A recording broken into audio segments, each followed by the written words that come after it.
This quote is an excerpt from Rahi Manwa Dukh Ki Chinta, a Hindi song with music composed by the duo Lakshmikant Pyyarilal and featured in the 1964 film Dosti. I feel a deep personal connection to this song and the lyrics for two reasons. First, soon after I was born, my parents chose my name, Lakshmikant, or Lak for short, in honor of the song's composer. Second, the lyrics tell us not to be afraid of sorrow, because sorrow is our friend and companion. It's happiness that comes and goes as it will.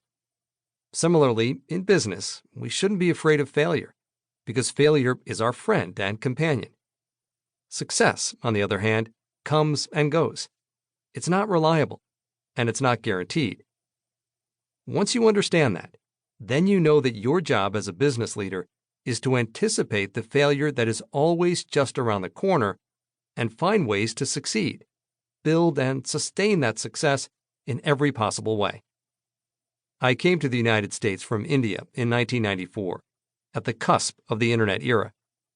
My plan was to find my way to Manhattan, the big city, and enroll in graduate school.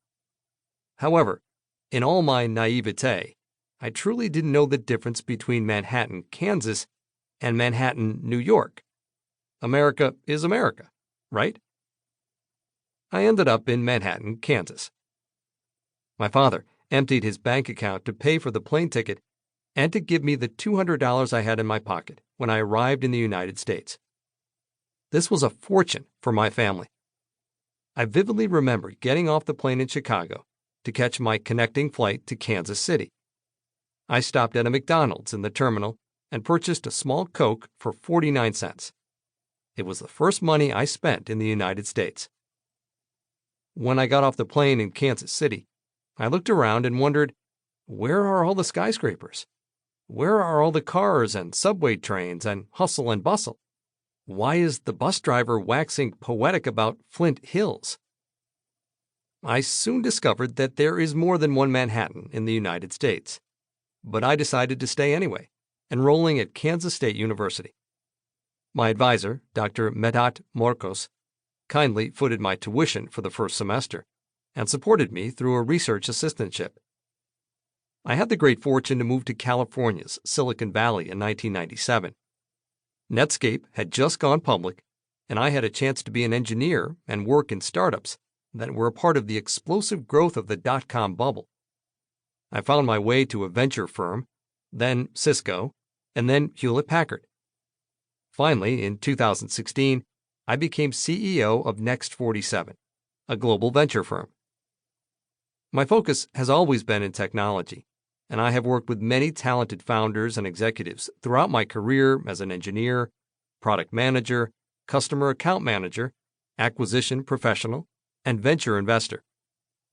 Every day, I feel fortunate to lead Next47 and to meet and work with remarkable people who are building amazing companies. We are in a golden era where entrepreneurship is celebrated and practiced at a high level globally.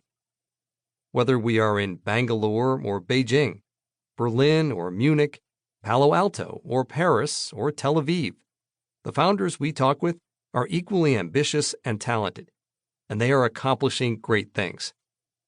One of the experiences that crystallized my approach to venture investing was participating in the Kaufman Fellows Program, a 2-year leadership development program for venture capitalists. The program was born in an era when founders were undervalued, and it was hard for them to get funding. The remarkable things that founders did and sacrifices they made to build something were not always appreciated by venture investors. The lasting belief I took away from my experience as a Kaufman Fellow was the ethos to put founders first when they choose us to be their investment partner, and to do everything in our power to earn and keep their trust. Our job as investors is to empower founders and help them succeed. Sometimes that means, to paraphrase English poet John Milton, serving as we stand and wait.